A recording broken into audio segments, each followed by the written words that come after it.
Argi itzalak.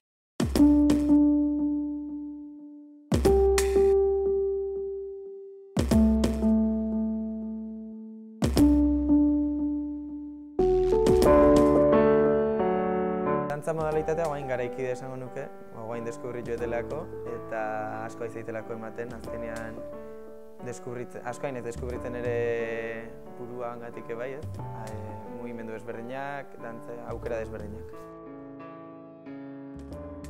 Ez nizuk ez bat, eta ez beste esango fijoa, azkenean guain ezautzen nahi naizelako pila bat. Azkenean ni probatzen aste horrekin bai ikusten, askoz gehiago ikusten hasi naiz, eta ez dakat bat fijoik, baina, bueno, topatuko etela pentsatzen.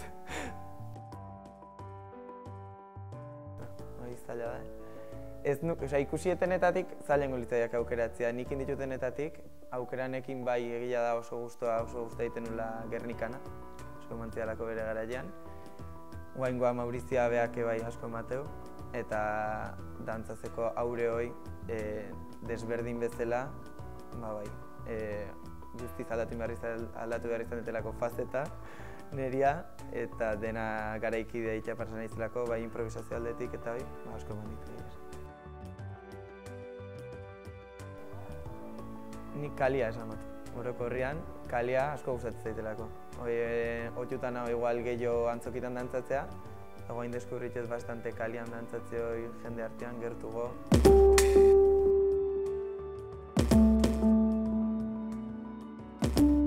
Klasikoa edo neoklasikoaren baina, klasikoa.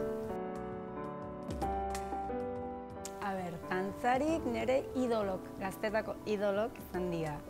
Neskatan Natalia Makarova eta gizonezkotan Mijail Baryshnikov, izan netzako lomaz. Gero aurreago, neskatan Silvi Guillem eta mutiletan Angel Corella.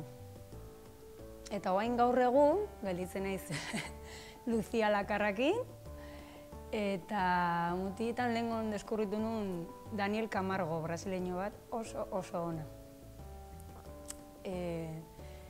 Eta hauetatik gainea, eukidet ohorea klasen koinzidituetela Luciakin Donosti eta Madrilen Angel Corellakin.